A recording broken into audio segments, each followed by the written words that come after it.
Glória a Deus, aleluia, louvado seja o nome do nosso Senhor e Salvador Jesus Cristo. Eu quero saudar a todo o povo de Deus com a paz do nosso Senhor e Salvador Jesus Cristo. Que Deus nesse dia venha abençoar a sua vida, sua família, sua casa, sua esposa, seu marido, seus filhos. Que a boa mão de Deus esteja sobre a sua vida, concedendo saúde, paz, proteção, prosperidade. Estamos aqui mais uma vez da Escola Bíblica Dominical. Hoje é a lição 9, 30 de agosto de 2020, que tem como título Como vencer as oposições à obra de Deus. Esse é o título da lição. Mas antes nós vamos fazer uma oração, antes de lermos a leitura bíblica em classe, textuário, verdade prática. Vamos orar porque Deus, com certeza, tem uma bênção especial para a sua vida nesta lição, na explanação da palavra de Deus. Pai, no nome do nosso Senhor e Salvador Jesus Cristo, nós te louvamos. Quero engrandecer o teu nome, Senhor. Nós te adoramos na beleza da tua santidade. Tu és aquele que rege, controla e domina todas as coisas. Pai, no nome do nosso Senhor Jesus Cristo, eu te peço uma bênção para este irmão, para essa irmã, para essa família. Está aí na sua casa assistindo, Pai. Está de prontidão para receber o ensinamento da tua palavra pela Escola Bíblica Dominical, que está sendo transmitida de uma forma online aí pelas redes sociais. Mas que esta palavra alcance o coração, traga conforto, consolo, traga fortalecimento, renove a fé e a esperança, Senhor. E possa colocar esse irmão, essa irmã, essa família de pé novamente, Pai. E assim eu te peço a condução do teu Espírito. O teu Espírito venha conduzir de uma forma especial, de uma forma toda poderosa, Pai, essa escola bíblica dominical deste dia. Abençoando aquele que vai ministrar, presbítero Luiz Carlos, que venha ministrar na tua instrumentalidade. E assim, Pai, nós te pedimos essas bênçãos em nome do Senhor Jesus Cristo. Então, lição 9, como vencer as oposições à obra de Deus. Textuário. Mas em todas estas coisas, somos mais do que vencedores por aquele que nos amou. Romanos 8:37. Verdade prática. Quando depositamos nossa confiança em Deus, descobrimos que Ele é muito maior do que todos os obstáculos que encontramos. Louvado seja o nome santo do Senhor. Leitura bíblica se encontra no livro de Neemias, capítulo 4, versículo 8 ao 20. Primeira epístola de João, capítulo 4, versículo 4. Capítulo 5, versículo 5. Diz assim a palavra de Deus. E ligaram-se entre si todos para virem atacar Jerusalém e para os desviarem do seu intento. Porém nós oramos ao nosso Deus e pusemos uma guarda contra eles, de dia e de noite, por causa deles. Então disse Judá, já desfaleceram as forças dos acarretadores, e o pó é muito, e nós não poderemos edificar o muro. Disseram, porém, os nossos inimigos, nada saberão disso, nem verão, até que entremos no meio deles e os matemos. Assim faremos cessar a obra. E sucedeu que, vindo os judeus que habitavam entre eles, 10 vezes nos disseram que de todos os lugares tornavam a nós. Pelo que pus guardas nos lugares baixos, por detrás do muro e nos altos, e pus o povo pelas suas famílias, com as suas espadas, com as suas lanças e com os seus arcos. E olhei e levantei-me, e disse aos nobres e aos magistrados e ao resto do povo, não os temais, lembrai-vos do Senhor, grande e terrível, e pelejai pelos vossos irmãos, vossos filhos, vossas mulheres e vossas casas. E sucedeu que, ouvindo os nossos inimigos, que já o sabíamos, e que Deus tinha dissipado o conselho deles, todos voltamos ao muro, cada um à sua obra. E sucedeu que desde aquele dia, metade dos meus moços trabalhava na obra e a outra metade deles tinha as lanças, os escudos e os arcos e as couraças, e os chefes estavam por detrás de toda a casa de Judá. Os que edificavam o muro e os que traziam as cargas, e os que carregavam cada um com uma mão fazia a obra e na outra tinha as armas. E os edificadores, cada um trazia a sua espada, cingida aos lombos, e edificavam. E o que tocava a trombeta estava junto comigo. E disse eu aos nobres e aos magistrados e ao resto do povo: grande e extensa é a obra, e nós estamos apartados do muro, longe uns dos outros. No lugar onde ouvirdes o som da buzina, ali vos ajuntareis conosco. O nosso Deus pelejará por nós. Filhinhos, sois de Deus e já o tendes vencido, porque maior é o que está em vós do que o que está no mundo. Quem é que vence o mundo, senão aquele que crê que Jesus é o Filho de Deus? Louvado seja o nome santo do Senhor. Meus irmãos, minhas irmãs, o presbítero Luiz Carlos vai trazer o ensinamento da palavra de Deus na lição 9. Com certeza Deus tem uma palavra ao seu coração, com certeza ela será alimento para a sua alma. Presbítero Luiz Carlos.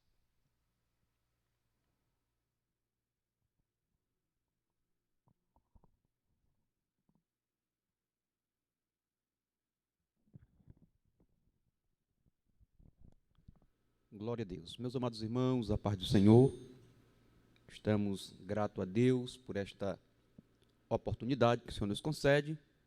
Quero aqui estar louvando a Deus pela vida do nosso pastor presidente, pastor Moacir, e também pela vida do pastor Azia, que está aqui na frente da superintendência da nossa IBD. Hoje estamos na nossa 9ª lição, 30 de agosto de 2020, e temos uma lição, eu a classifico como muito especial. Como vencer as oposições à obra de Deus. É preciso que se diga que, por a obra ser de Deus, ela teve e sempre terá oposição, né? Desde que o inimigo, Lúcifer, Satanás, como você queira chamar, se rebelou contra Deus ainda nos céus, não podendo nada mais contra Deus, hoje ele trabalha exatamente para se opor a essa obra, a obra de Deus. E nós vamos, nesta aula, especificamente falar sobre como vencer as oposições. Já lembrando para os irmãos que não é fácil, mas é possível. Eu gosto da expressão de Paulo, quando ele escreve aos Romanos, no capítulo 8, no verso 37, está exatamente no nosso textuário, que ele diz que, mas em todas estas coisas, somos mais do que vencedores. É interessante que Paulo não diz que nós seremos vencedores, mas mais do que vencedores. Glória seja dado ao nome santo do Senhor. Então, meus amados irmãos, já adentrando aqui a nossa, só falando aqui um pouco sobre os objetivos desta aula, né, que é ressaltar que a Bíblia afirma sobre a natureza dos ataques espirituais à obra de Deus, identificar os meios que o inimigo utiliza para neutralizar a fé do crente e destacar quais armas espirituais Neemias utilizou para vencer as oposições à obra de Deus. Então são pelo menos esses 3 temas, né, que nós iremos abordar aqui, debaixo da graça de Deus, se assim Ele nos permitir. A nossa introdução diz o seguinte: na lição número 7, observamos como a construção dos muros de Jerusalém provocou uma dura resistência por parte dos samaritanos. Nesta lição, iremos observar mais detalhadamente as diferentes formas dos seus ataques e o modo como os judeus conseguiram vencê-los e concluir a obra. Nesse texto que estamos estudando, nós observamos que os samaritanos foram os mentores da oposição contra Neemias, contra a reconstrução dos muros de Jerusalém. Só para os irmãos se situarem, embora eu já sei que vocês sabem, quem eram os samaritanos? Os samaritanos eram um povo místico, que quando o reino do norte, que compunha as 10 tribos de Israel, foi levado cativo pelo rei da Síria, né? A Síria tinha por costume levar uma parte do povo cativo, né, e trazer um outro povo, de outras nações, também escravizada por ela, e introduzir naquele lugar onde eles conquistavam. E eles fizeram isso com o reino do norte. Levaram uma parte dos judeus cativos e trouxeram povos de outras nações e introduziram na capital, Samaria, capital do reino do norte. E ali, os poucos judeus que ficaram, eles contraíram matrimônio com mulheres de outras nações e com homens de outras nações, e tornou-se, então, um povo místico. Esse povo, ao longo da história bíblica, né, e também da história secular, eles se tornaram opositores do povo de Deus, de Israel. E desde do início, do surgimento dos samaritanos, eles se tornaram inimigo, e como inimigo eles não queriam, de forma nenhuma, a reconstrução dos muros de Jerusalém. Por isso eles se colocaram como opositores. Mas o nosso primeiro ponto aqui, ele já vai nos mostrar, meus amados irmãos, qual a procedência desses ataques. Porque nós não podemos lutar com o inimigo se nós não o conhecermos bem, né? Então, o primeiro ponto vai esclarecer para nós exatamente qual a procedência dos ataques, ou seja, do opositor maior. A Bíblia revela a verdadeira força por trás das oposições, ou por trás dos ataques.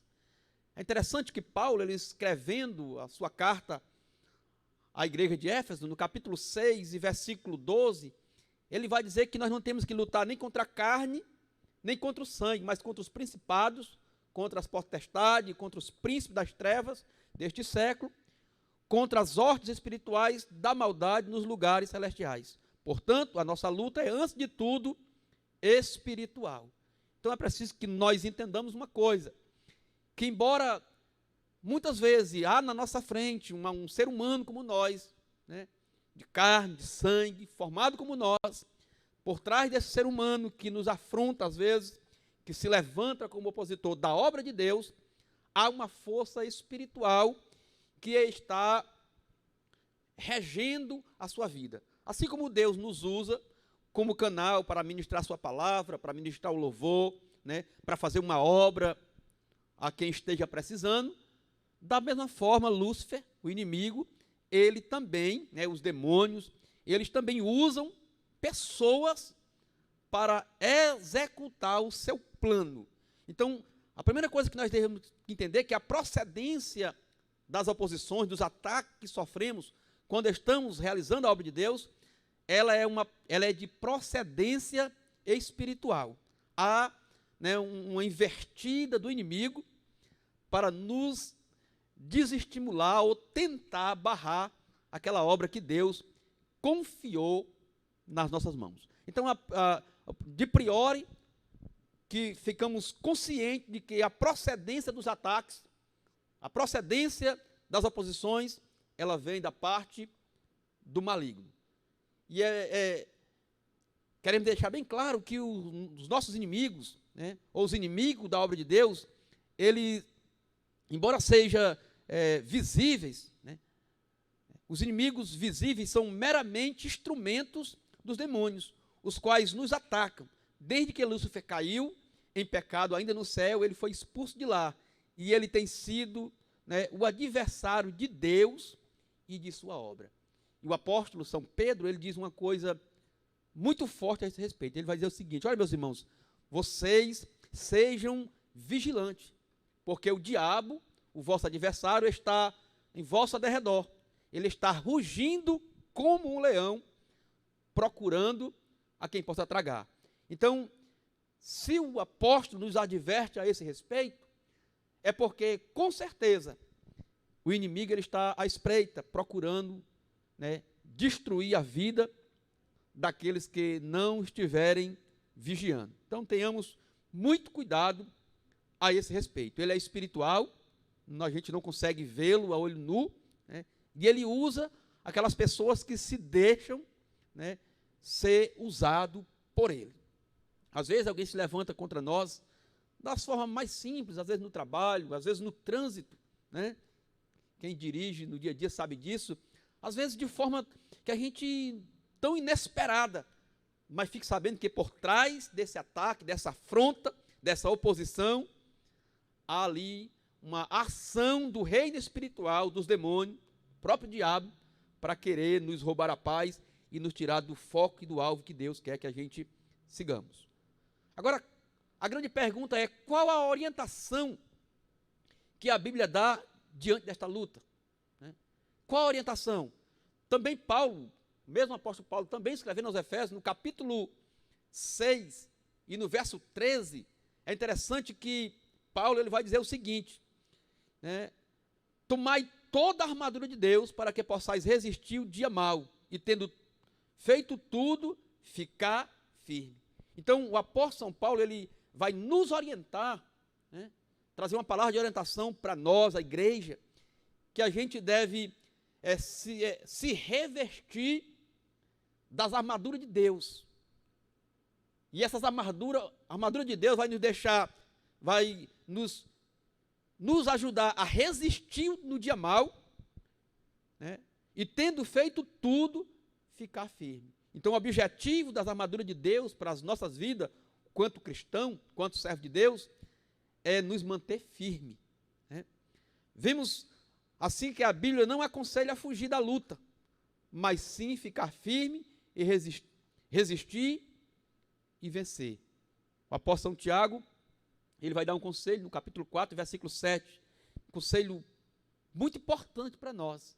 Ele vai dizer o seguinte: resistir o diabo firme na fé, e ele fugirá de vós. Agora aqui, meus irmãos, tem algo que eu quero, está no meu coração, quando eu estava estudando essa revista, e eu quero passar para os irmãos, essa aula, é que Tiago, ele aconselha a resistir o diabo, porque ele vai fugir. E tem acontecido uma inversão nesse negócio, é que tem alguns cristãos que, por falta de conhecimento, eles têm resistido ou tentado resistir o pecado. E a Bíblia, em nenhum texto, vai nos aconselhar a resistir o pecado. O pecado, se você quiser escapar, você tem mesmo é que fugir. Agora, o diabo, você tem que resistir. Resistir pela fé.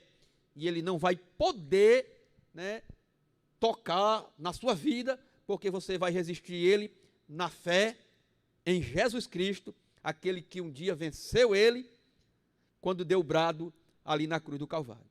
Então, meus amados irmãos, a primeira orientação que a Bíblia nos dá é que a gente deve, né, lutar contra as invertidas do inimigo. E essa luta, para esta luta nós dependemos das armaduras de Deus, porque as mesmas nos conduzem, né, à vitória. Nesta luta contra o mundo invisível, as armas, né, a arma mais eficaz é a fé. Por que a fé, meus irmãos? Porque a fé em Deus, né, quando nós desenvolvemos a fé bíblica, né, não, como dizem alguns pregadores, não a fé na fé, mas a fé no Filho de Deus, né, como arma espiritual, né, na luta do mundo invisível, o inimigo ele não tem de forma nenhuma como vencer as nossas vidas. O irmão que vai falar ainda nessa lição, e nós vamos ainda também entrar nesse tópico, mas existem duas armas poderosas para a vida cristã, que eu a classifico como uma arma de ataque, outra arma de defesa, né? Que é a oração e a fé. A oração ela é exatamente a arma de ataque. Em contrapartida, a nossa fé ela é uma arma de defesa, é uma espécie de escudo espiritual para blindar, para guardar as nossas vidas. Então, na luta contra o mundo invisível, a arma mais eficaz é a fé. A Bíblia diz: quem é que vence o mundo senão aquele que... Quem é que vence o mundo senão aquele que crê que Jesus é o Filho de Deus? João escreveu na sua primeira carta, no capítulo 5, versículo também de número 5. Por isso a Bíblia aconselha: milita a boa milícia da fé, toma posse da vida eterna. Paulo escreveu na Timóteo, capítulo 6, versículo 12.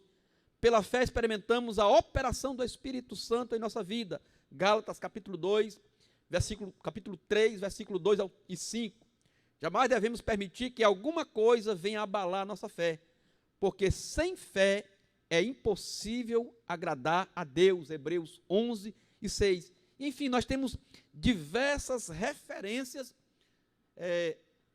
para deixar claro que a fé ela é uma arma poderosa para nós vencermos o inimigo invisível, que a gente não vê a olho nu, mas que sabemos que ele existe, porque está todos os dias agindo nesse mundo que Deus permite que estejamos. Nesta luta, as armas devem ser espirituais. E aqui, meus irmãos, eu acho muito importante esse tópico que o nosso irmão escreveu da revista. Por que devem ser espirituais? Porque se estamos lutando contra inimigo espiritual, que é invisível, que age, que usa as pessoas, então precisamos lutar com ele com armas que também sejam espirituais. Só as armas espirituais atingem e alcançam os reais inimigos, ou seja, os demônios. As armas carnais só nos prejudicam, pois muitas vezes levam-nos a dar lugar ao inimigo. Sabe por que tem muita gente que tem tombado, diante das oposições do inimigo, tem sido vencido por ele, porque tem tentado lutar com ele exatamente com as armas que para ele é um combustível, que é as atitudes carnais. Quando nós agimos por nós mesmos, em vez de nós termos êxito na nossa luta do dia a dia, da vida cristã, isso vai exatamente nos prejudicar. Então, se nós lutamos contra um ser espiritual, as nossas armas também devem ser espirituais. E aqui eu abro um parênteses para dizer uma coisa: as armas espirituais, a fé, a oração, e entre outras, às vezes, Deus tem mostrado por diversos textos que parecem coisas insignificantes, porque um quesito importante da arma espiritual é a dependência de Deus. Às vezes, você vai encontrar texto na Bíblia que Deus deu arma para determinadas pessoas que, no mínimo, nos deixa abismado, como, por exemplo, quando Deus manda Gideão sair contra os midianitas. A ordem de Deus era o seguinte: tu vai levar uma tocha, tu vai levar um cântaro e tu vai levar uma buzina. E a gente fica vendo isso no texto e fica abismado. Como que pode vencer uma guerra, com um exército que dentro de uma lógica humana era invencível, os midianitas, vencer com tocha, vencer com buzina, vencer com cântaro? Mas o segredo está exatamente em você lutar com as armas, ainda que na sua mente ou no coração de alguém pareça insignificante, você lutar com as armas que Deus está te entregando. E assim, meu irmão, não tem outra. A vitória, ela é por certa no nome de Jesus. Então é lutar com as armas espirituais, ou com as armas que, mesmo que não seja algo espiritual, mas que seja dentro da direção de Deus, porque com certeza teremos vitória. Quem não lembra do clássico da Bíblia Sagrada, quando Davi vai para lutar contra o gigante? As armas de Davi, na na lógica, tinha significado, era uma funda, né, instrumento de alguém que caminhar no deserto, e um cajado, instrumento de conduzir ovelhas.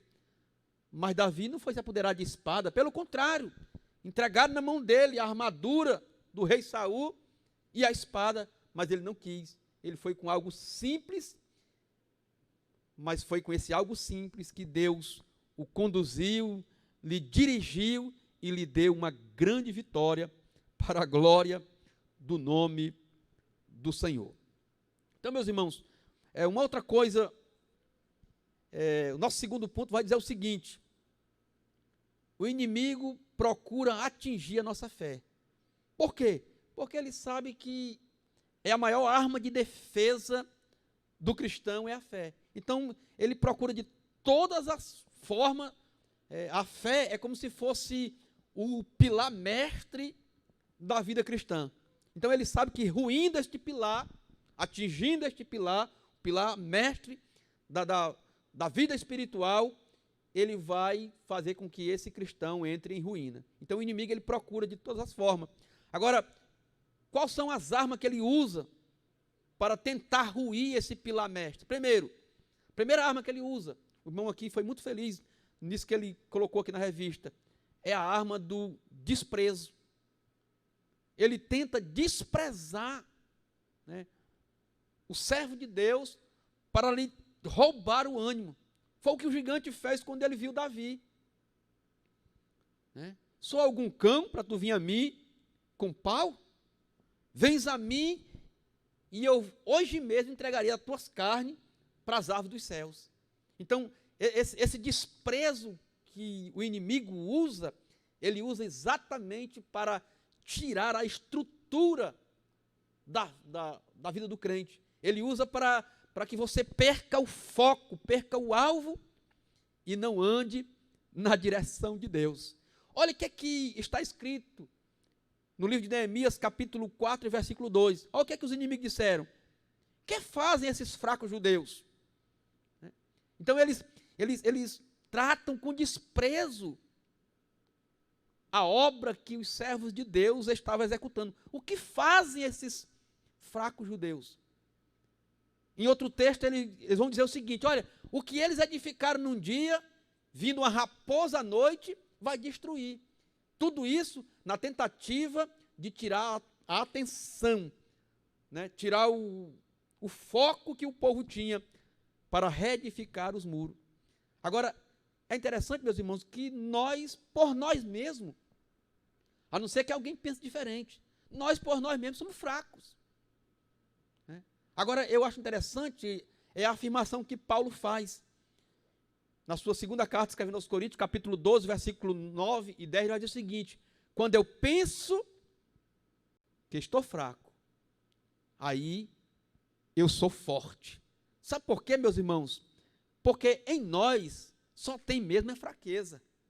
A nossa fortaleza mesmo, ela vem daquele que tudo pode, que tudo faz, e que ninguém fica de pé se opondo a ele quando ele coloca as suas mãos para agir na vida do crente.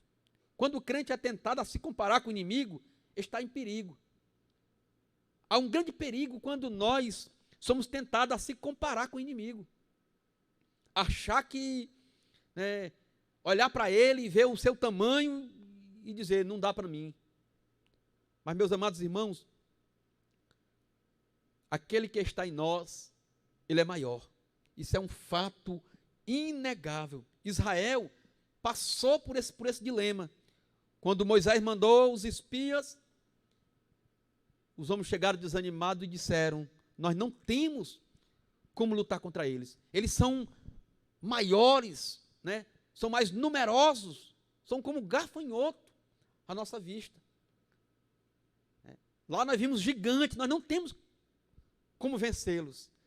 Mas 2 homens, Josué e Caleb, eles chegaram cheios de fé, eles não foram se comparar, eles entenderam o mistério, eles se levantaram e disseram, olha, Deus já nos entregou nas nossas mãos.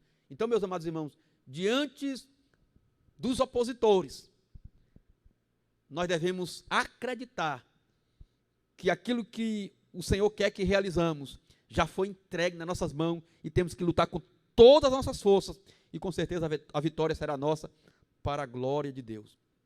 Outra arma que o inimigo usa é a questão do escárnio, né? Nem Jesus, por que não dizer que Jesus foi um dos homens que mais sofreu escárnio,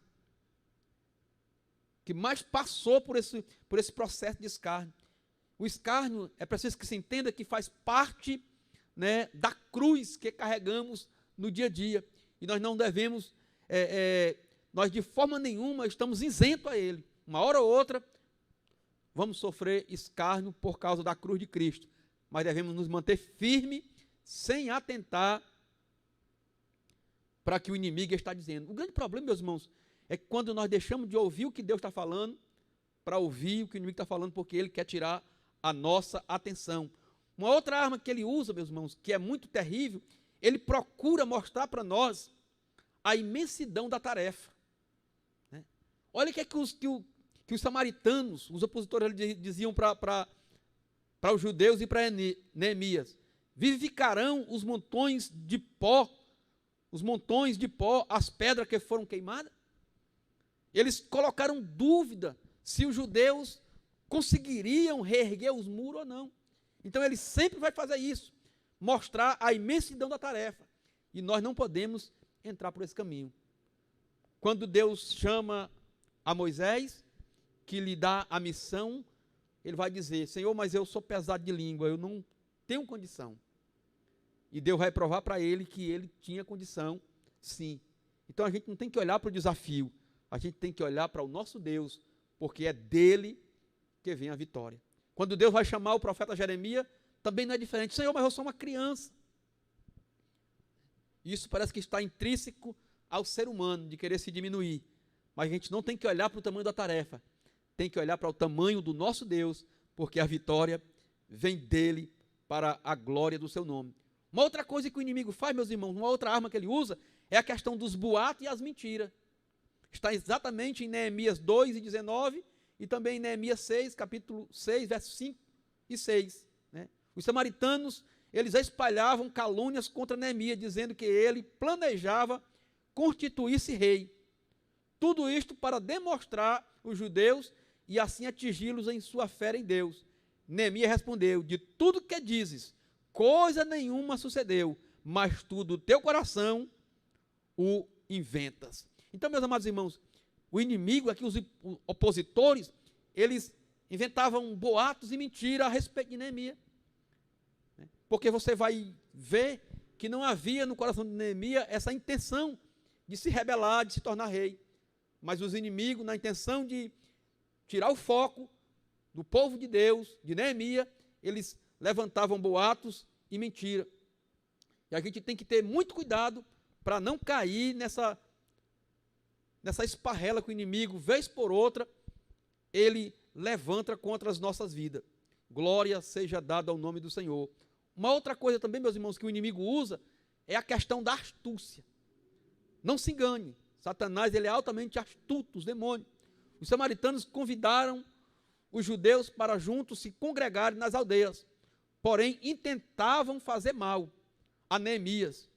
Insistiram na proposta, mas o convite foi repetidamente recusado por Neemias. Olha o que Neemias disse, Neemias 6:3.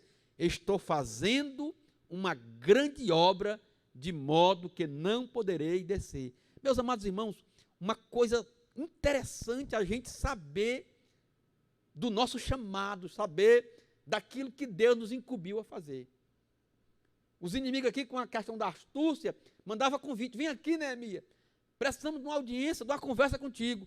Mas ele entendia que tudo isso era um projeto dos opositores para tirar o foco da reconstrução dos muros.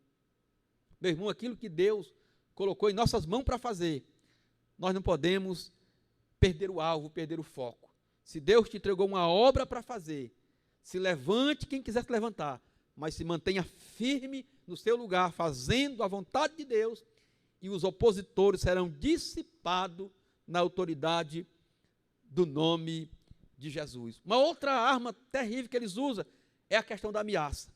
Eles já tinham usado todas as armas e não tinham tirado o povo de Deus do foco.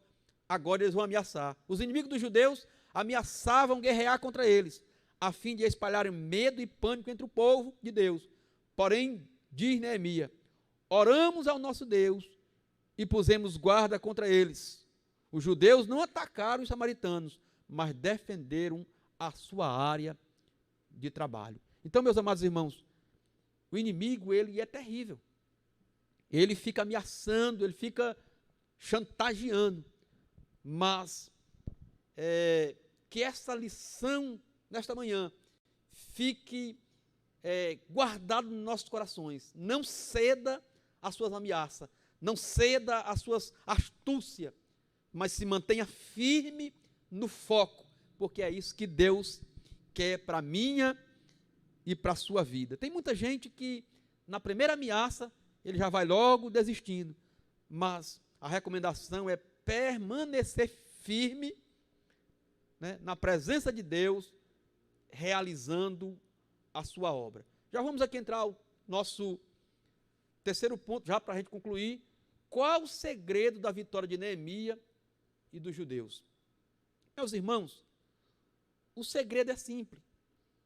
É que os judeus, eles venceram porque tinham certeza de que estavam na vontade de Deus. A primeira coisa que o crente que faz a obra de Deus tem que ter, meus irmãos, é convicção de que Deus lhe chamou. Você vai ver, por exemplo, o profeta Jeremias, depois que ele passou por algumas dificuldades, ele vai chegar para Deus e fazer uma reclamação. Senhor, tu me iludiste. Iludido eu fiquei. Mas tem uma coisa, eu não vou falar mais do teu nome, eu não vou falar mais da tua palavra. É interessante a expressão que Neemias diz, mas quando eu pensei em não mais mencionar o teu nome, uma chama ardeu dentro de mim. Que chama é essa, meus irmãos? É exatamente a convicção da chamada para realizar a obra de Deus. Era o que Neemias tinha no seu coração. Ardia no seu coração a chama. Você vai encontrar isso no capítulo 1, quando Hanani chega e ele pergunta como estão os judeus que voltaram. E Hanani vai dizer, olha, eles estão lá numa tribulação, numa humilhação tremenda. E Neemias diz o texto que ele vai chorar e clamar a Deus. E agora ele não consegue mais se alimentar, ao ponto de ele se apresentar ao rei e o rei perceber que ele está em uma profunda tristeza. Sabe o que é isso, meus irmãos? É convicção de chamada. É Deus chamando. A pessoa não consegue dormir nem se alimentar, porque ele entende que ele tem que fazer a vontade de Deus. E tanto os judeus quanto Neemias, eles tinham certeza que estava realizando a vontade de Deus em reedificar os muros de Jerusalém. Então é importante que a gente saiba disso. Um outro segredo da vitória de Neemias e do povo de Deus, os judeus, é que eles não foram para outro caminho. Eles entraram pelo caminho da oração. Como eu já disse já no início, que é uma forte arma, de ataque. Nós só entraremos no reino espiritual para despojar o inimigo se for pelo caminho da oração. Glória seja dada ao nome do Senhor. A oração, meus irmãos, quebra muitas barreiras, desfaz muito embaraço. É o inimigo tramando do outro lado e a sua oração aqui quebrando as forças do inimigo. O inimigo ameaçava de ir contra os judeus para que a obra fosse detida, mas eles estavam orando para que Deus desse vitória a eles. Um outro caminho, um outro segredo para a vitória de Neemias e o povo de Deus é exatamente, meus irmãos, depois do caminho da oração, foi até falado aqui muito na aula passada, é a questão da união do povo de Deus. O texto vai dizer que Neemias vai dizer o seguinte, olha, a obra ela é muito extensa e nós estamos muito distantes um dos outros. Né? Vamos se juntar e vamos fazer a obra unido, né? Ombreado, né? Todos num só propósito. Então, um dos segredos para a vitória do povo de Deus, depois da oração, foi a questão da união.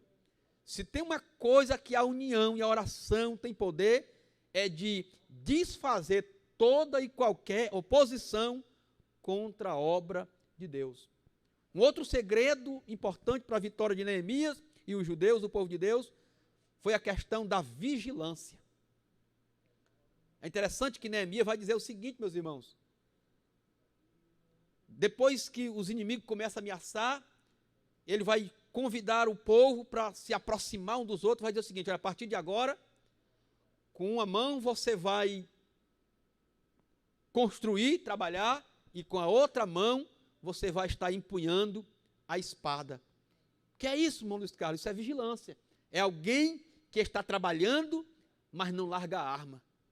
É alguém que está com a mão na massa, executando aquilo que Deus quer que ele faça, mas ele está vigiando contra o inimigo. Isso aqui é uma lição poderosa para as nossas vidas, porque tem muita gente que se empenha tanto na obra que esquece de vigiar.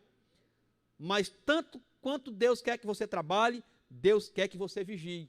De que forma? Empunhando a espada do Espírito, a palavra, para que você possa vencer toda e qualquer oposição do inimigo contra a sua vida e contra a obra de Deus. Então, meus irmãos, Neemias, ele trilhou por diversos caminhos que o levou a ser vitorioso na reconstrução dos muros. Uma coisa que eu acho muito lindo na vida de Neemias é que ele não almejava posição. Né? Você vai ler o livro, você vai entender que ele era um líder simples, que ele ensinava não só verbalizando, mas ele ensinava fazendo, ele estava no meio do povo. Né? Ele estava com o povo também trabalhando. Então isso é por demais importante e também é um fator importante pelo qual eles foram vitoriosos. Então, meus amados irmãos, que a vida de Neemias seja uma lição para nós e que a gente entenda que oposição sempre vai ter. O inimigo sempre vai usar alguém, mas a palavra de Deus nos dá a instrução como vencê-lo. Nós não estamos aqui como igreja desprovida de armas. Pelo contrário, nós temos armas suficientes para vencer todas as investidas do inimigo. A vitória da igreja é isso, meus irmãos. É que Deus nos muniu de armas para vencer todas as oposições. E já para a gente concluir aqui, o pior, meus irmãos, é quando as oposições elas surgem de forma interna. Né? É a pior oposição, é aquela que surge de forma, né, interna. Quem não lembra do caso, né, de sacerdote Arão e de sua irmã Miriam, que se levantou contra Moisés de uma forma terrível. E o resultado foi que Miriam terminou leprosa. Porque Deus vai chamar eles a atenção e vai dizer: olha, eu quero dizer uma coisa para vocês, se há algum profeta aqui entre vocês, eu vou falar por sonho, por revelação, por visão, mas com o meu servo Moisés é diferente. Porque ninguém se opõe contra aquele que está fazendo a obra de Deus e fica impune. Todos aqueles que se levantam contra quem está fazendo a obra, o fim é cair e ser humilhado. Graças a Deus que Miriam, né, tinha um irmão abençoado que orou por ela e ela teve a sua saúde restaurada. Então, meus irmãos, aqui fica um conselho também, porque infelizmente no nosso meio tem gente que fica se opondo das piores formas, mas nunca seja um opositor da obra de Deus, seja aquele que apoia, seja uma espécie de Arão e de Ur, que pegou a mão de Moisés, sentou ele na pedra e colocou a mão dele para cima. Deus me chamou, Deus lhe chamou, para a gente pegar na mão do nosso líder, segurar ela para cima e através da mão dele para cima, porque a bênção que você aceite ou não, que você queira ou não, vem através dele, que é o nosso líder maior. Então, ele estando com as mãos para cima, com certeza, a vitória do povo de Deus. Que Deus em Cristo abençoe. Fique com essa palavra para a glória de Deus. Amém.